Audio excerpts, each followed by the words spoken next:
The Avengers, Earth's mightiest heroes. That's not just a slogan, it's a promise. When Loki threatened Earth in 1963, 5 heroes assembled for the first time: Iron Man, Thor, Hulk, Ant-Man, and Wasp. They had one mission: stop threats too big for any single hero. What makes the Avengers special? Their roster. Hundreds of heroes have worn the Avengers badge over the decades. From street-level fighters like Hawkeye to cosmic powerhouses like Captain Marvel. The team constantly evolves, adapting to whatever crisis emerges.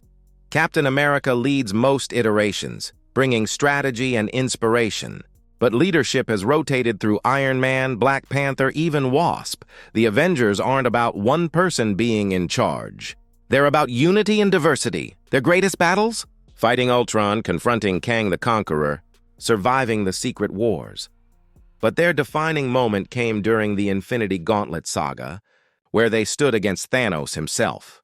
The MCU catapulted them to global recognition, grossing billions at the box office. But long before the movies, the Avengers represented something fundamental. When the world faces its darkest hour, heroes answer the call. Together. That's what makes them Earth's mightiest heroes. X-Men. The X-Men aren't just a superhero team. They're a movement. Founded by Professor Charles Xavier, a powerful telepath, the X-Men fight for a world where mutants and humans coexist peacefully. But here's the twist. The world hates and fears them for being different. Xavier established his school for gifted youngsters, training young mutants to control their abilities while protecting a world that despises them. The original lineup included Cyclops, Marvel Girl, Beast, Angel, and Iceman. But the roster exploded in the 70s with iconic additions like Storm, Wolverine, Nightcrawler, and Colossus. What sets the X-Men apart? Their allegory. Every story explores prejudice, discrimination, and acceptance. Mutants represent anyone society pushes to the margins. That's why their stories resonate so deeply. Their greatest enemy? Magneto, a mutant supremacist who believes coexistence is impossible. Yet even he occasionally joins the X-Men, proving redemption is always possible. Other threats include Apocalypse, the Sentinels, and the twisted Mr. Sinister. The X-Men have spawned countless spin-off teams: X-Force, X-Factor, Excalibur, Generation X. Their roster has included hundreds of characters, making them arguably Marvel's most diverse franchise. They're proof that being different isn't weakness, it's strength. And together, they're unstoppable. Fantastic Four. Before the Avengers, before the X-Men, there was the Fantastic Four, Marvel's first family. In 1961, 4 people took an unauthorized spaceflight and everything changed. Cosmic rays bombarded their ship, mutating them at the cellular level. They crash-landed with incredible powers and a choice: hide or help. Reed Richards, the brilliant scientist, gained the ability to stretch his body to impossible lengths. He became Mr. Fantastic, the team's leader and strategist. His girlfriend, Sue Storm, became the Invisible Woman, mastering invisibility and powerful force fields. Her brother Johnny became the Human Torch, controlling fire and flight. And Ben Grimm transformed into the Thing, a rock-skinned powerhouse with unmatched strength and heart. Unlike other teams, the Fantastic Four never hid behind masks. They lived publicly, operated from the Baxter Building in Manhattan, and treated superheroics like scientific exploration. Reed's genius drives their adventures into alternate dimensions, cosmic realms, and microscopic universes. Their rogues gallery is legendary. Dr. Doom, arguably Marvel's greatest villain, obsesses over defeating Reed. Galactus, the world-eating cosmic entity, became their recurring nightmare. The Negative Zone, the Skrulls, Annihilus. Each threat pushed them further. But what makes them special? Their family. They argue, they struggle, but they never break. The Fantastic Four proved superheroes could be human, flawed, and relatable. They're Marvel's foundation. Everything else built upon their legacy. Guardians of the Galaxy. Space pirates saving the universe. That's the Guardians of the Galaxy in a nutshell. The original team debuted in 1969, set in the 31st century with characters like Yondu and Captain Charlie 27. But the Guardians we know today, they emerged in 2008 after the Annihilation. Conquest crossover. Star-Lord leads this misfit crew. Peter Quill, a half-human raised by space pirates, brings tactics and terrible music taste.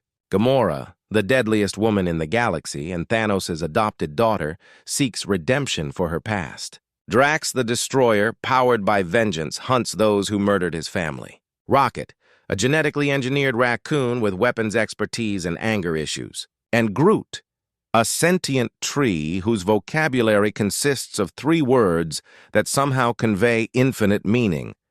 They're not traditional heroes.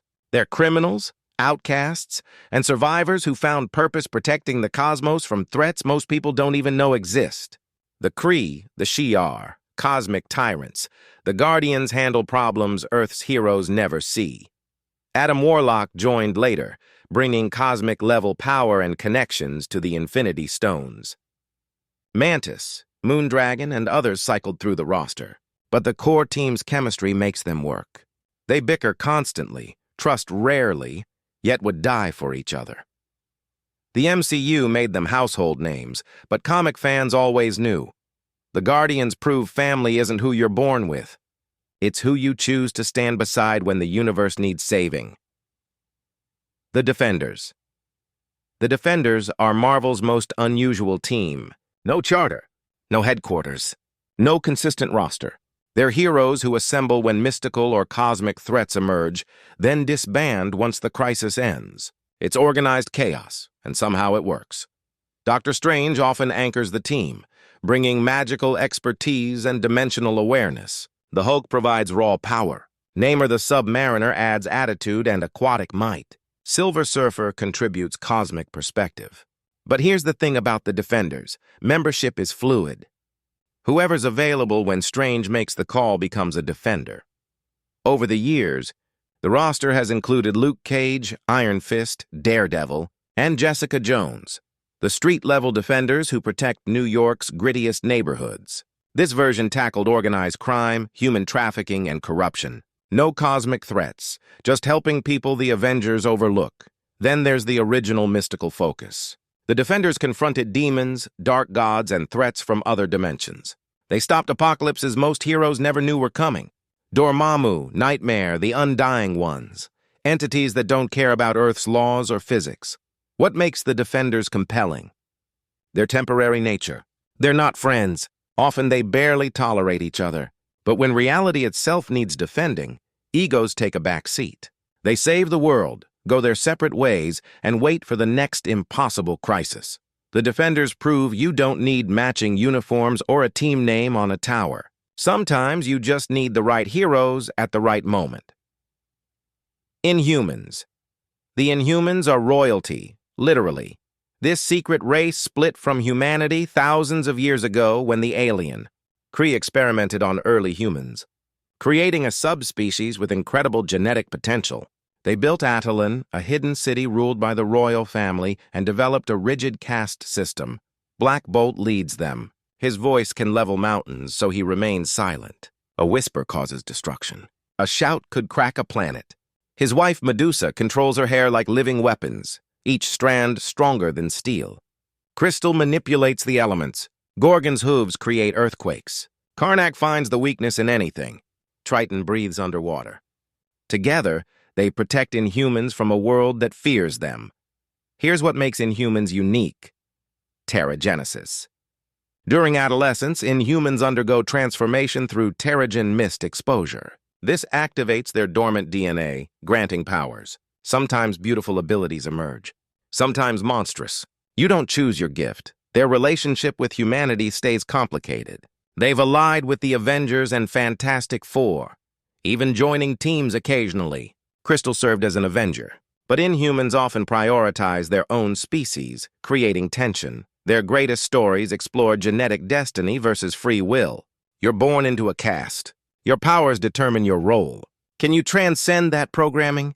Black Bolt struggles with leadership, Medusa's strength, Karnak's philosophy. These characters examine what inheritance means when your DNA is your destiny.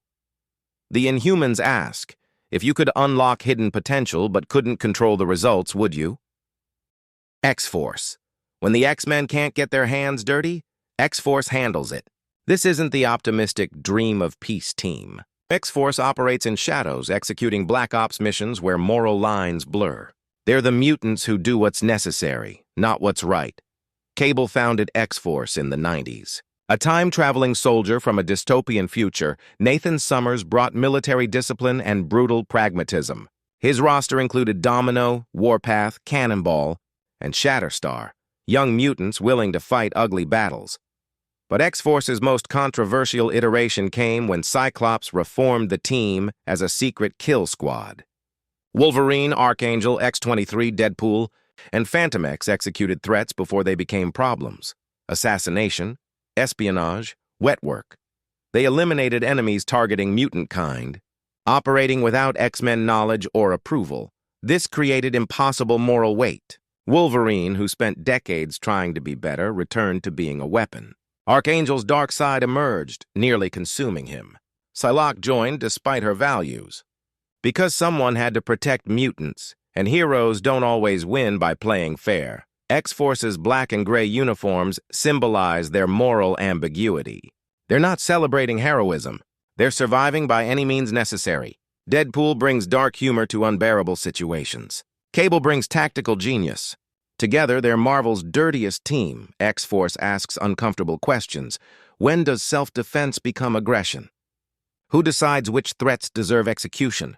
Can you compromise your values to protect them? There are no clean answers. Just missions completed and consciences damaged. Thunderbolts. The Thunderbolts started with Marvel's boldest twist. After the Avengers and Fantastic Four seemingly died during the Onslaught crisis, new heroes emerged to fill the void. Citizens welcomed them. Citizen V, Meteorite, Techno, Songbird, Mach 1, and Atlas became New York's protectors. Then came the reveal. They were villains.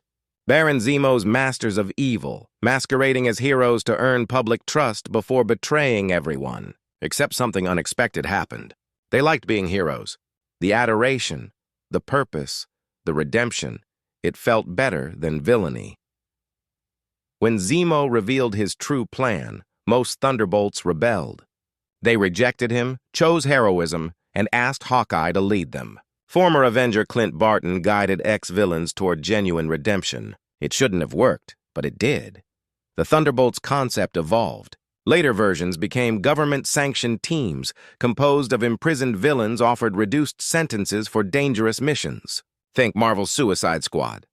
Songbird, Moonstone, and others cycled through multiple rosters, some genuinely reforming, others exploiting opportunities. Norman Osborn later weaponized the concept, creating a corrupt Thunderbolts team that terrorized instead of protected. This version showcased how easily heroic structures become authoritarian when wrong people lead. What makes Thunderbolts fascinating? Redemption's complexity. Can villains truly change? Do past crimes define you forever? Some Thunderbolts became genuine heroes. Others proved reformation was performance. The team exists in that moral gray zone, asking whether anyone deserves second chances and what happens when we grant them.